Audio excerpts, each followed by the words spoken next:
I wish I would have known 10 years ago is that other people are always going to have their opinion on how I should define myself. And I wish I had known that it would affect me as much as it did. And I wish I would have known that it's actually okay to not feel like I need to fit into those external definitions. It's really an interesting answer to that. And I'm not going to ask how old you are, but I feel like I've been on a similar journey, certainly in my teens and when fitting in is really important, right through to sort of 20s and going to late teens and early 20s, going to uni, finding a whole new bunch of people to fit in with. And I'm not convinced I ever truly discovered who I really am until my 30s, really. Which is still now in the rearview mirror. But is that sort of something that you kind of learned the hard way then over a decade or more? I think so. I think so. My story, I suppose, is a little bit different because it's not necessarily down to my age. So I'm 28, just to let the cat out the bag. But it's more because so I was born in Zimbabwe and I lived there until I was 7. And being a native Zimbabwean in Zimbabwe, obviously, you feel at home. You have the people who you're friends with. You have your family around. So I feel like that was my initial experience of life, and that was kind of what I thought life would be like throughout my whole time on this earth. My family moved around quite a lot when I was younger. So we first moved to Ireland. We lived there for 7 years, and then after we lived in Ireland, we lived in the Channel Islands. So lived in Guernsey for 11 years. And all through those times, there wasn't a lot of diversity. I think in Guernsey, I was the only non-white child in the whole school. Not even. I mean, I'm laughing, buddy. It's exactly. I'm sure you can imagine, what sort of challenges that brought. So I always felt like, I had a really good sense of what the world is going to treat me like because of the start I had in life. It's not like, my parents moved to a different country before I was born and I was almost like, introduced into that as the life I knew. It happened at an age where I was entering my formative years. I didn't really know how to process a lot of the emotions I was feeling as a result of all the prejudice, racism that I was, experiencing. So I think that's why it's been a bit more different for me, because I've always just been the person who has something different about them in every space. But because I had that comparison of what it feels like to not be different, that's why it was just even more hard hitting. So I'm saying to people, well, I can identify as being Irish, but I can also identify as being Zimbabwean. And other people are saying, well, no, you can't be because there's no black people in Ireland. So yes. Yeah. So I think that's what it's down to, really. It's and I don't know what your parents were like. My grandparents were the Windrush generation who came over from the Caribbean and sort of passed down through my dad as well. But there was certainly an element of my grandparents were grateful to have the opportunity to come and serve the Queen. That's the way they saw it. Our Queen asked us to come to the mother country. No, it was our Queen to come to the mother country because they needed us, and they felt grateful for that. So when things didn't go right, or didn't fit the way you expected them to do, they just didn't complain about it. They just got on with it, which my dad's generation I can't really speak for, but maybe didn't do that quite as much. And my generation were just like, what? That's madness. We want change. We want things to be different. But there was never any discussion of that, because it was almost like, if you had a problem like that and you went to your parents, they were just like, just shut up and get on with it. And I don't know if that was just because for me it was the 80s, or if that was just that sort of first and second generation migrant thing. But it was very much just like, stop complaining about it, just get on with it, because we're lucky to be here. I was born in the UK. I'm like, what do you mean lucky to be here? I was like, you're from the Caribbean, these great islands. Why wouldn't you want to be there? I don't know. Did your parents have that sort of just get on with it sort of approach? I think so. I can definitely relate to that. And I also think that, the experience of being a child moving to a different country versus being an adult moving to a different country, for me, again, that's the biggest parallel I always draw, because when you're a bit more established in life, like you say, you have a bit more of a sense of, who you are, or who you want to be, or what sort of direction you want to go in. But when you're in those years where you're really building, your character as a person that you're going to bring into your older life, it's just so much more difficult to, navigate. So I think when I was, trying to process everything and trying to communicate and say, Mum, something's happened to me, it's made me feel sad, but I don't know why. And my mum would just not really be able to ask the right questions enough to get to the answer, she would just be like, "Oh, you're fine. It's just your hormones. You're just a teenager," that sort of thing. And also partly as well, to your point around the generational bit. So in post-colonial times in Zimbabwe, I think there was quite a relationship that had a lot of friction between Zimbabwe and the UK. And you can see that in how, say, for example, my parents' generation would interact with people from other countries, but also how we interact with each other, amongst the Zimbabwean community. So I think there was that element of, oh, don't, ruffle any feathers, or, don't cause any trouble. But it was more from the point of view of, because we know what we've been through before when we have tried to stand up against the system, or stand up against colonialism. So my mom tells me stories about how when she was in school, the British soldiers would come in, and they would be trained to run into the bush and lie on the ground so that they literally could just save their own lives. And that's something that's so close to home for me, because it's like my mum, who's telling me these stories. So for us, it was more about, because we have like a real strong connection and presence to what could be if you do cause any trouble. My mom was more like, just don't try it, because I don't want you to put yourself in the face of danger. British colonial history is taught in a very interesting way in British schools, and look, there's a lot of history, and Britain on its own has an awful lot of history, and kids don't spend a huge amount of time studying that. So I fully appreciate that you don't get to study every single aspect and every single interaction of British colonial history. I understand that. But it's very much one-eyed. Oh, we put the railways in India. Oh, the sun never set on the British Empire. If you want to learn about the massacres, you want to learn about what the Brits did across all of the continent of Africa, across Southeast Asia, India, and around there. And I always say when people talk about the things that happened under colonial rule, and it's like, you might be able to argue whether they're good or bad, but I think we can all agree when Hitler took your ideas and turbocharged them for the Nazis, that means they weren't good ideas. They were just not good ideas. That's a good point. I never thought about that, actually. Yeah, right. That's where he got a lot of his ideas from. Oh, what did the Brits do? So and hearing those experiences of your mums being taught to run out to stay away from the British soldiers. Yeah. I think a lot of British people hearing that will be like, no, that can't really have happened. I know, yeah. I mean, even for me, my mum tells me the stories, but to a certain extent, I also feel it's difficult for me to kind of, put myself in that situation and imagine myself in that situation. And I think maybe what I like to think the turning point for me is the fact that I know what it's like to be in those conversations where you're trying to communicate about your differences, you're trying to find, the similarities that unite us as people. And I know what it's like to have those conversations from a place of anger. I think that's where it does more damage, and that's where I found that the conversations and interactions are just a lot more counterproductive. So for me, I've taken it on that, yes, of course, I do have, my heritage, and I do have my history, and it's really, really appalling that, my family, like I say, and even other families that we know have been through those things. But I've taken it upon myself to think, okay, how do we break the cycle? Because we don't want to keep telling the stories to fuel the fire. We want to keep telling the stories so that we can break down some of these, barriers, and we want to break down some of these systems. So I guess maybe that's where the turning point for me was. I had to just sit down and think to myself, you know what, I can't keep being angry, because yes, it's really annoying, frustrating, enraging, all the words. But at the end of the day, if I just become part of the problem, then what am I doing with my life, How do we take that and be productive with it? So, exactly. Wow, what a place to take a breath. That's a great start. Thank you very much, Blessing.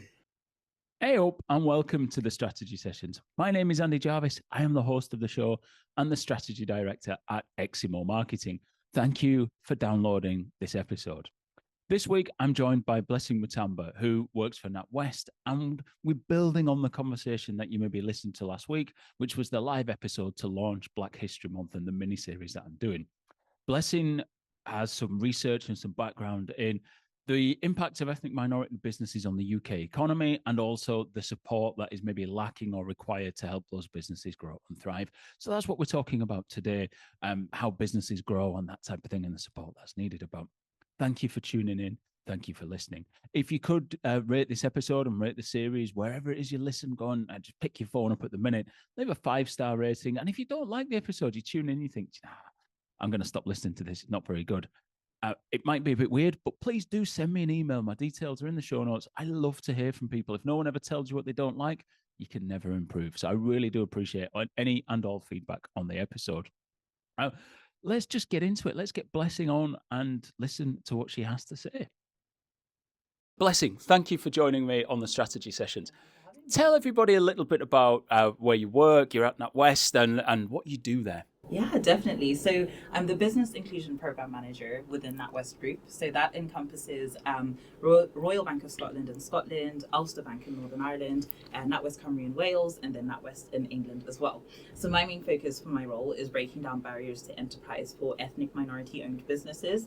It fits into our wider strategy of supporting underrepresented groups within their entrepreneurial journeys. So I work alongside colleagues who support women in business, youth enterprise, social enterprises, and other parts of the SME landscape. I know from meeting you at a session where you've sort of been through some of the research, but it's not just, you don't just think there's a problem in ethnic minorities starting businesses or growing businesses. You know there's a problem because the research supports it. So what sort of information have you seen, have you gathered that helps support the premise of what you do? Yeah, so we are very fortunate enough to be industry focused, as well as obviously focused on our core customers and our core communities. So NatWest Group collaborated with Aston University's Centre for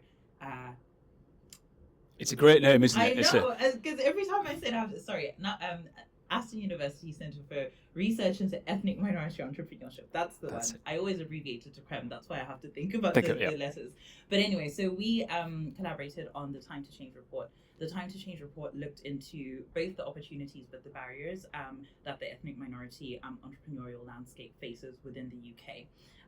The main headlines, I suppose, is they found that, there's no lack of ambition when it comes to our ethnic minority communities. Having said that, though, we see a drop-off in activity after around about 3.5 years of trading within ethnic minority communities in comparison to their white British counterparts. Okay. And the other big thing that they talked about was how, we could actually increase, the contribution of ethnic minority businesses to the UK economy by 4 times if we actually, effectively supported ethnic minority-owned businesses. That's down to a few different factors, which I won't go into because we probably need a 3-hour podcast session for that.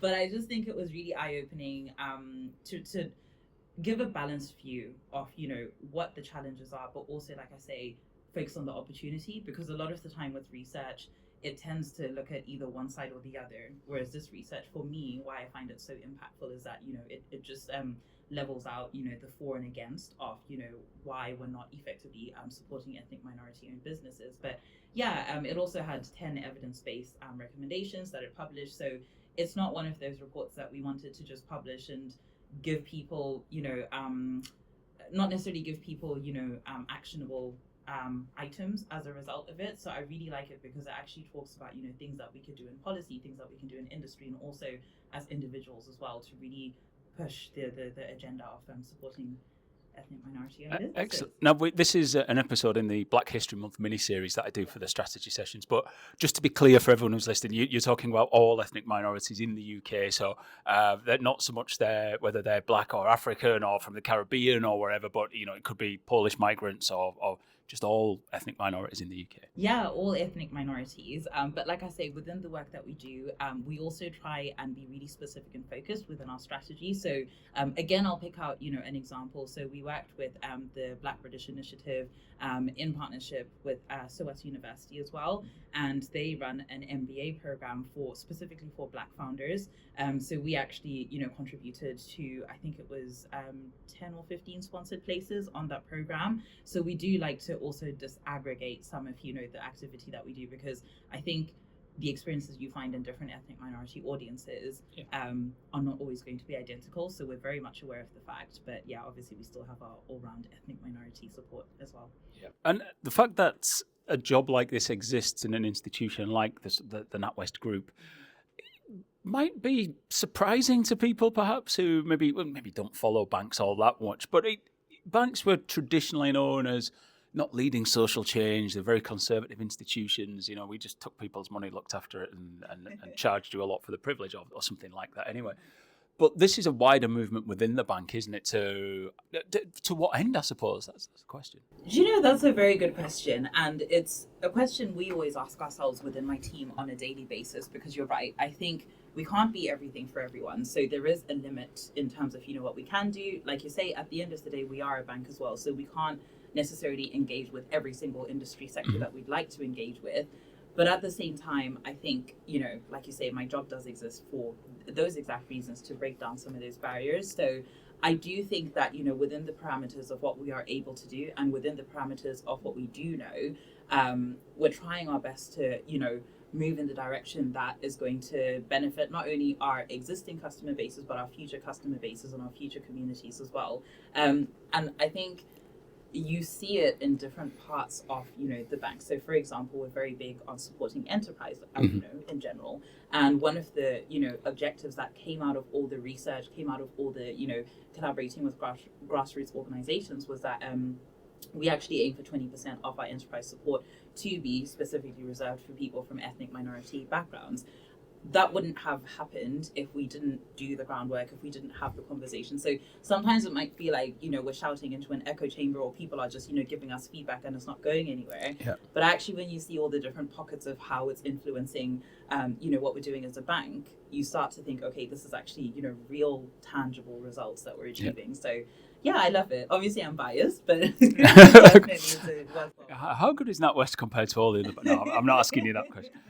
But I'm interested because as you said at the beginning, your role takes you across the British Isles. So you're working in Wales, Northern Ireland, England, Scotland, and as someone who's from England, moved to Northern Ireland 14 years ago now. Goodness me, I'm old.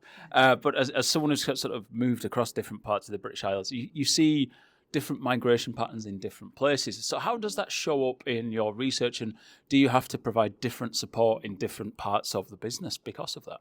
Yes, to a certain extent, yes. I mean, the underlying objective is really to break down barriers to enterprise, like I say, but I think the difference is in the approach. So I'll give you a very quick snapshot of what that means for our strategy, and hopefully that can bring to life, some of the themes that I hope, we try and achieve. So, for example, in London, in the southeast region, it's very diverse. The entrepreneurial, ecosystem is bustling. There's a lot of resource infrastructure and, connections to other parts of the world available for, businesses in general, but obviously, for ethnic minority audiences in general as well, because it's so diverse. So our strategy within London is actually to work with community trusted voices and work with, those people who I suppose you could call influencers, in the sense that they have a strong, network amongst. I thought you were going to say strong TikTok game then, but I know what you mean. Imagine, oh my goodness. You've got to be great on TikTok. So we work with people who we know have trust in different communities in London, because we've already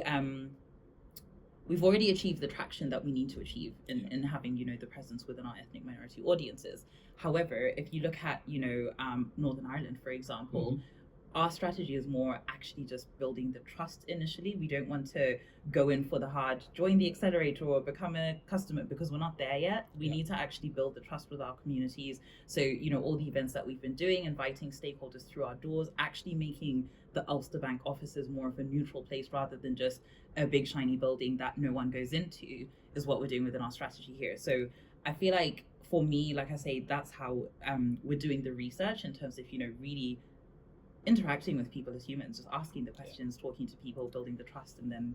Well, I'm glad you said that, Blessing, because it's almost become a catchphrase of mine now that I tell everyone to talk to your customers. It's what I talk about all the time. Regular listeners of the podcast are rolling their eyes now, going, "Oh God, there he goes again. He's talking to his customers." I promise Andy didn't brief me. No. Thank you very much. But you'd be amazed how many companies don't get out of the four walls that they live in, and especially in a role like yours, where you're based in Cardiff, but you're working across different parts of the country. The easiest thing in the world to do would be to stay in a bunker in Cardiff and never go to London, never be in Scotland, never come to Northern Ireland. And that'd be it. We know what's going on. But it's really important to understand what's going on the ground and hear firsthand from people, isn't it? So how do you go about that? Because you can't be everywhere all the time, can you? That's true. No, I think I go about that. Obviously, the world of online is amazing. So, for example, we did an event in Aberdeen and Edinburgh not so long ago. So there were two separate events, but I just, connected via Zoom. So I think that is really powerful to just show that actually we do want to be there wherever we can, but when we can't, we try and make the effort. I would say in general, in terms of, our face-to-face interactions, the way that our strategy is divided up into different pillars, I suppose, is we have, actually, this is something that I invented, so I don't even want to talk on behalf of the whole bank. It's just more a theory that I thought might work. So the way that was a note to the press office of NatWest. Exactly. There you go. Sorry. The way that we, I suppose, class our outreaches, the first one is knowledge sharing sessions, and knowledge sharing specifically speaking to ethnic minority audiences. So from the research we know that different types of information are harder to access, for example. So we'll do a knowledge sharing session on how to scale up through exporting opportunities, because that's something that we see a lot more ethnic minority owned businesses looking into, and also information in itself, like I say, just it's not always easy to access for every community. The other thing that we do is we align with the inclusion calendar.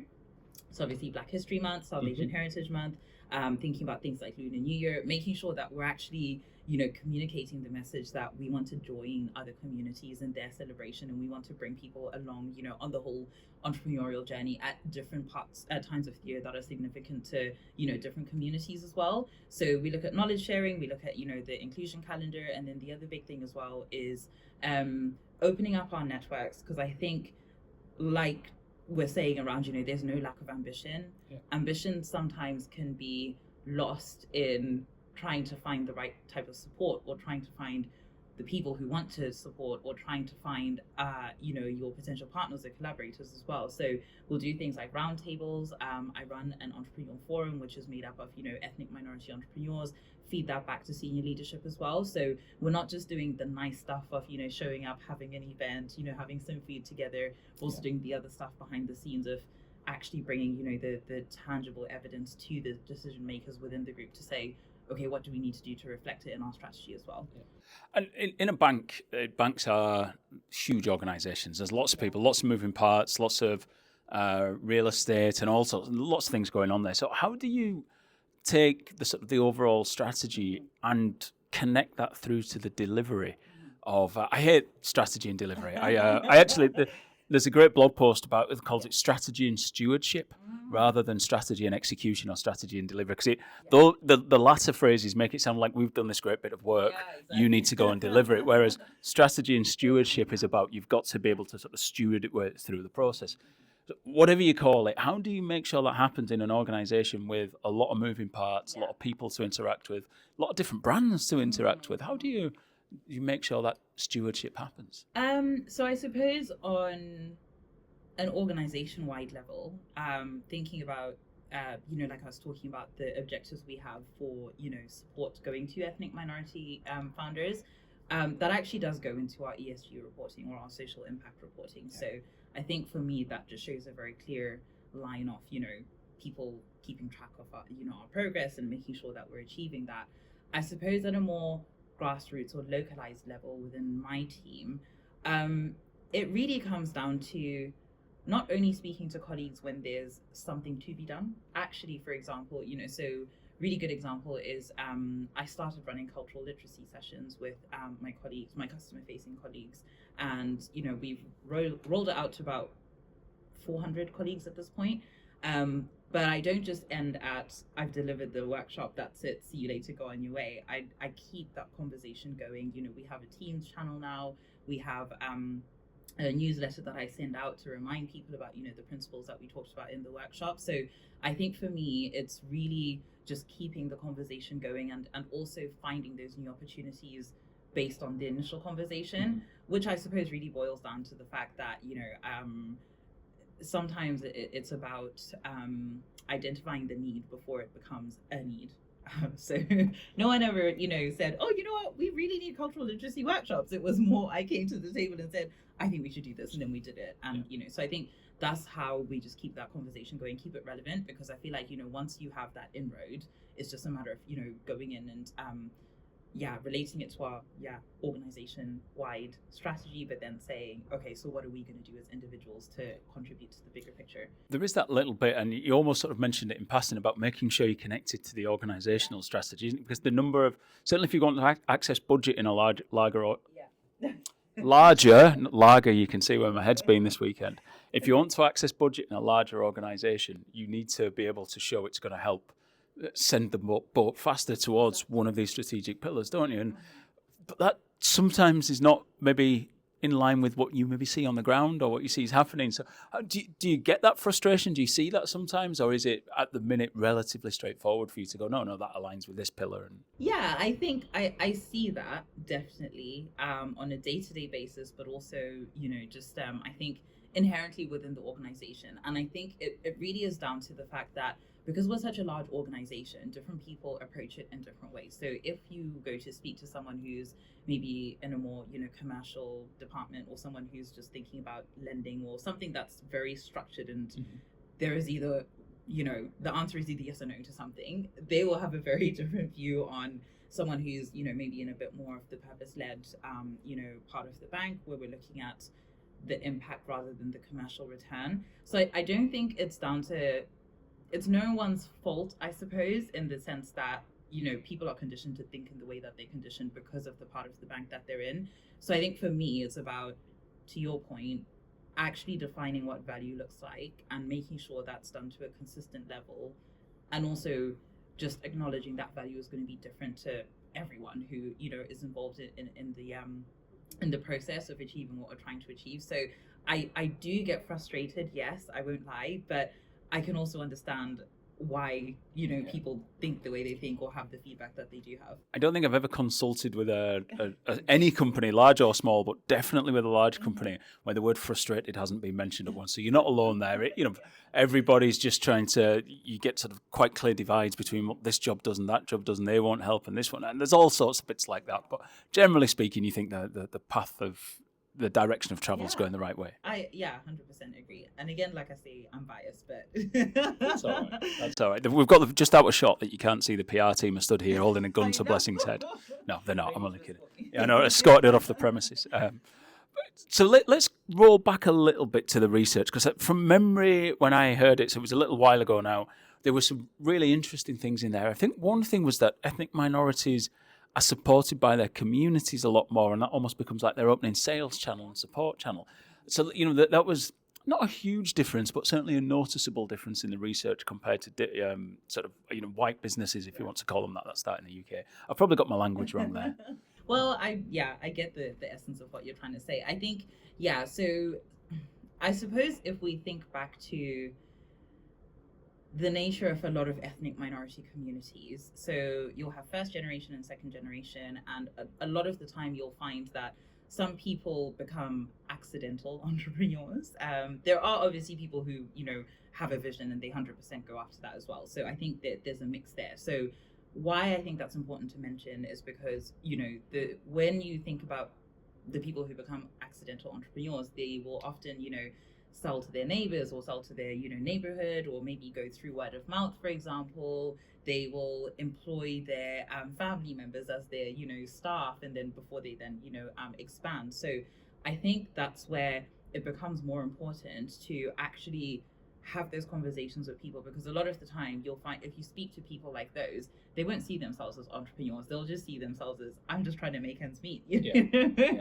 So that's where it becomes really important to, broaden people's horizons and think about, actually, you're doing something amazing here. Not everyone can manage a team of 5 and still, have their 9-to-5 job and still have their family and, still have everything else going on.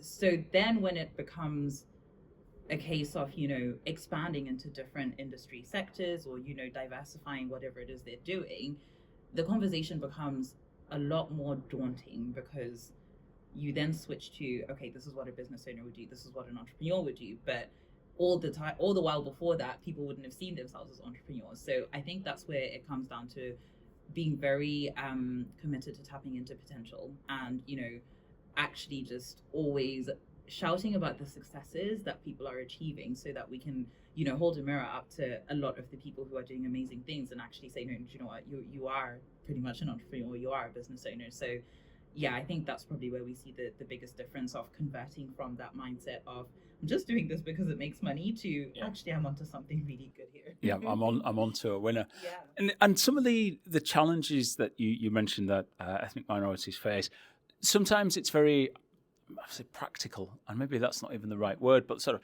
access to understanding where support can be and where funding can be, which, maybe if you grew up here, that there is a chamber of commerce, so there's a, where you can maybe tap into those networks.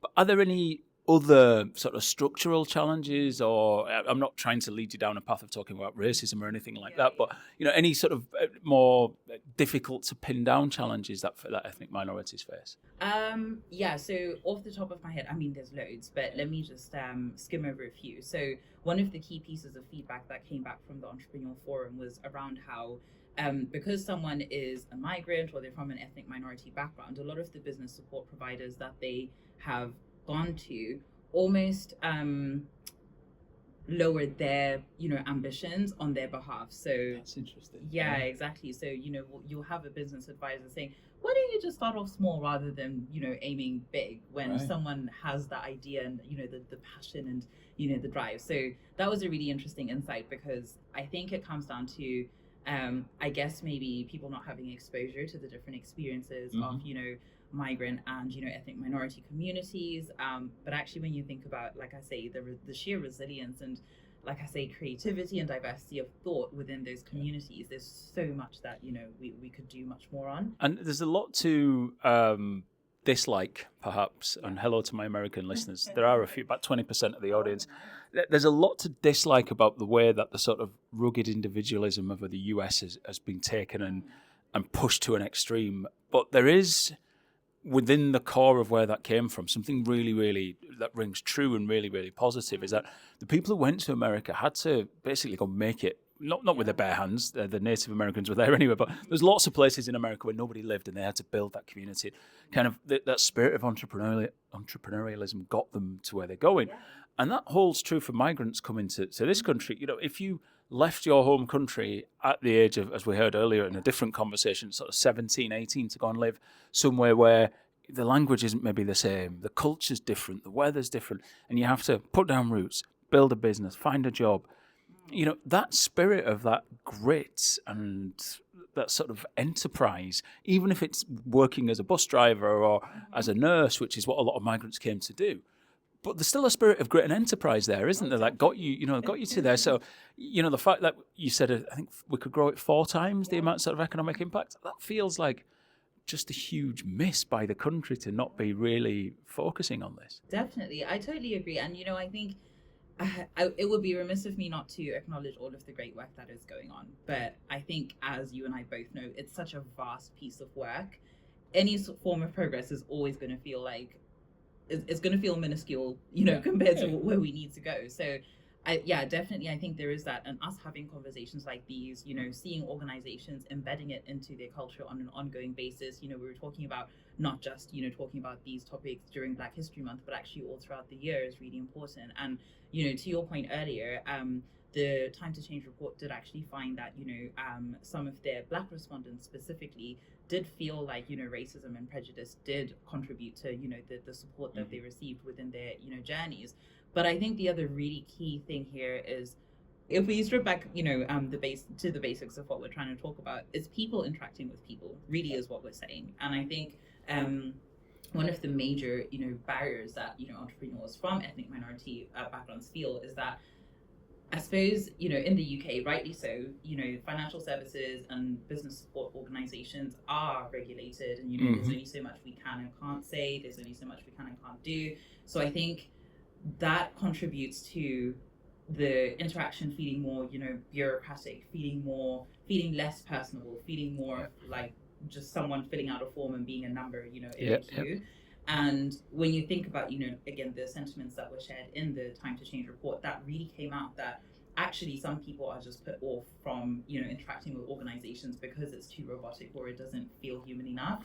And when you think about a lot of cultures that are very, dependent on building a relationship first before you go into talking about, what support you can provide, it creates a really big rift. So it is that, but then also I think it then contributes to, you know, what we call perceived versus actual barriers, where it can feel like an organization doesn't want to interact with someone, but actually that might not be the case. I mean, there are cases where actually, yeah, there are only certain, you know, interactions that organizations can have with individuals. But in those cases when it's not, I think something that would be a really strong step in the right direction for business support organizations and financial services providers is actually just to demystify a lot of those processes. So for example, what does a good credit file look like? What does it mean when we talk about interest rates? So at least, you know, if there is a reason why we can't support or interact with someone, they have a point of reference rather than just being told no and that's it. So I think for me, that's why I feel like our strategy is quite strong, because we're looking at building the trust, building the relationships, but also obviously then, you know, supporting through our core products, our services, and our propositions as well. Excellent. So there's a great sales pitch for NatWest as well. And how do people get hold of NatWest if they want to start a business with them? So they can go to the website. So we have our NatWest Business Banking website. Of course, if anyone wants to connect with me on LinkedIn, Blessing Mutamba, I'm more than happy to also make introductions to my colleagues who work on that side of things. But no, really, I obviously, you know, the accelerator is a really fantastic resource as well. Must also say I'm part of the Ulster Bank Accelerator in Belfast. I'm a fan. There's a lot of great support that comes out of there. Some great speakers come in, talk about whether it's selling or scaling or various other bits and bobs. So, really, I've only positive things to say about it. So I'll do the sales job for you. Thank you, Andy. Is it because we're recording? Is that why? Absolutely. Once you turn the camera off, I'll tell you exactly what I think. That's my real feeling. No, that's not it. No, it generally it's been really positive and really great. And meeting, but also that bit about meeting other people on their journey, different stages of their journey. So it's not just what the NatWest Group and your staff do, which is very important, but meeting those people who are on that journey. You know, there's a couple of marketing companies, creatives, brand strategists, that sort of thing. And we're all at different points in our journey and different points in our career. So being able to, you know, have you ever had someone do that? Oh, exactly. I've got this invoice, it's overdue by 3 months. What do I do about it? You know, being able to have those conversations with someone who's walked that road before is really, really helpful. I totally agree, definitely. And also it opens your eyes to new ideas as well. And with new ideas, because we don't know what they are, we never know to ask the question about how are you innovating on this, or what are you doing with that. So I think for me, that's another, you know, key thing about being part of the accelerator community, is that it's a constant journey of, you know, learning, and also being exposed to other industries as well, because, you know, there's some things that can actually be, you know, lifted and shifted from other industries that can be applicable to yours, and there's some things that other people can learn from you as well. So I personally love that interaction factor, like you say, and just sharing information, sharing knowledge, and taking over the world. And so there's the story of, it was at Stanford University. I've forgotten the name of the building. Building 101 or something, I can't remember. But it was a shitty building that nobody wanted to be in. So the kind of the mavericks and the weirdos got shoved out into this building and all started. But there was it leaked. There was a really bad cafeteria. There wasn't one on every floor like there was in other, just one. And what happened was people from different disciplines were putting different bits of it, but they all had to eat together. They all had to try and fix holes in the roof together. And all of a sudden, all these great innovations started coming out of it. I think it was Bose, the high-end music earphone speakers and stuff, came out of someone who was in the music part of it and someone in the physics part of it going, oh, hold on, actually, we can solve this problem together. And it all sort of spun out of, and there's loads of other different businesses have come out of there, companies that I cannot remember now, but you would have heard of, that all came out of these interactions between a chemist and a sociologist, or an audio expert and a physicist, all sort of going, oh, hold on a minute, that's just physics, we can help with that. And you crash these ideas together. So that bit of different businesses and different sectors working together, I absolutely love. Definitely. You remind me of, I don't know if you saw this YouTube video, but it was a group of engineers that were given the task of getting a basketball through a hoop without actually throwing it. Okay, no, I've never seen this. How they all came up with different contraptions that, you know, transported the ball to the net. And I must find it for you, because it's really exactly what you're saying. If you can dig it out, we'll put it in the show notes, because it sounds fantastic. So, brilliant. I'm aware you have a flight to catch, so I want to kind of go back to the beginning and where we started. And you started by talking about, I think, about belonging and things like that. And as now you've been in the bank for a number of years and you travel all over the place, you know, around the country with the bank and things, do you Are you sort of more comfortable in what belonging means to you now? Have you sort of reconciled that with yourself, do you think? I don't think I'll ever get to a stage where I feel like, okay, I've figured it all out now and I know, the crowds that I feel like I belong You just have to be a man in the 40s to have it all worked out, because we've got it all sorted. My mum missed a trick there, didn't she? But what I will say is where I draw a lot of comfort and a lot of my ability to keep a level head from is the fact that anything that's going to happen in my future is going to require the future version of me. So I feel like anything that happens in my life now that makes me inherently question what I think I've built as, the environments that I feel comfortable in, the people who I want to be around, I always stop and think and actually analyze it and think, okay, am I comfortable with not fitting in with this group? If I'm not comfortable, what do I need to do to get there? If I am comfortable in fitting in with this group, what do I need to do more of? Yeah. So I think it's not necessarily a case of always chasing those, outside factors that contribute to my sense of belonging. It's always thinking about within my inner self, am I happy with where I am? And if I'm not, why is that? I really just do a lot of work of digging deep into what are my triggers or, what's making me feel that sense of belonging, because I'm never going to always be in the same place, doing the same thing around the same people. So I just think that the universe, and this is so mystic, Meg, but I really do think that the universe puts me in those situations for me to question, and it then becomes my duty to take on what I need to take on, learn what I need to learn, throw away what I don't need to throw away, because the me that is required to survive for the remainder of my life is not going to be the same version of me who I am today. So it's more a case of building that sense of resilience of you don't need to internalize everything, but out of the things that you do internalize, what are you going to do with that? Don't just stay stagnant and, let it rattle you for no reason. So I think I'm not often lost for words, but it's struggling to put these things together. The way you described that, it feels a little bit like a journey I went on, but I only went on it after being through some pretty horrific grief, where I think I spent a lot of time pre that not worrying too much what other people think about me. I mean, there certainly was a lot of that when I was younger, but just trying to be in all the places all the time and trying to make myself fit in all of those places all of the time.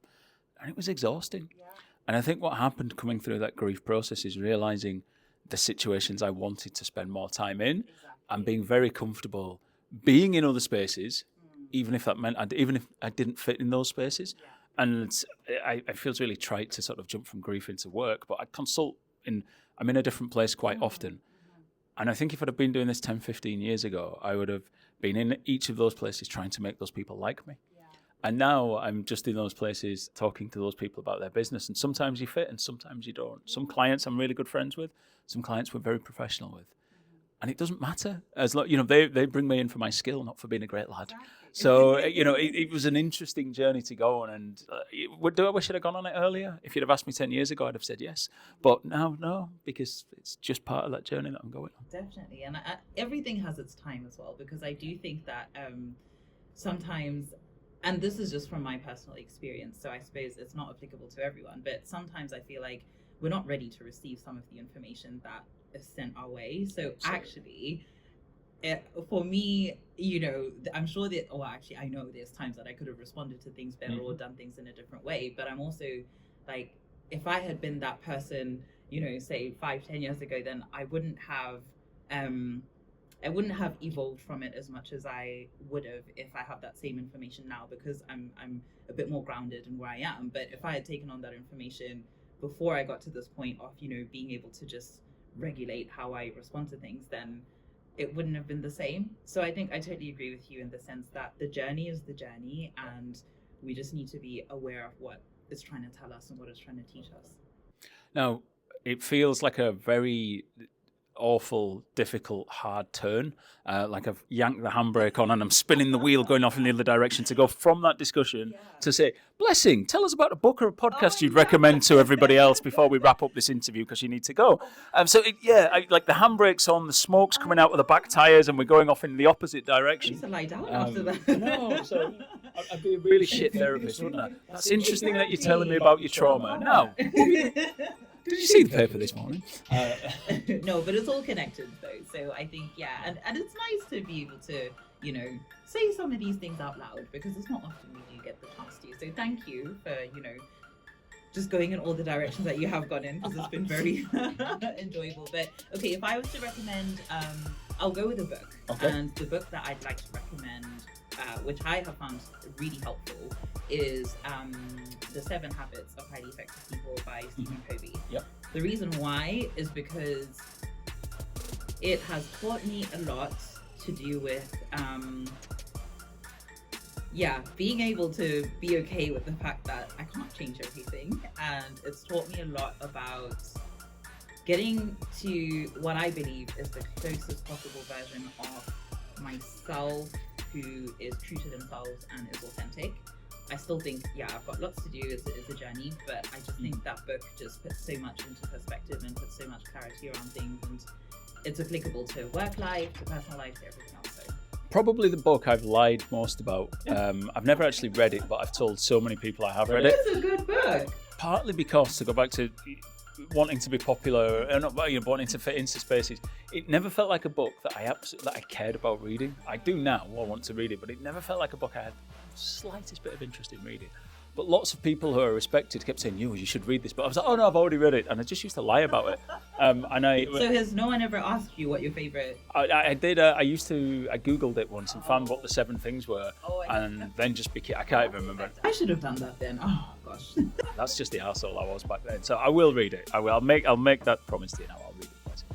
So, listen, thank you very much. Blessing Mutamba, thank you very much for your time today. Thank you so much for having me.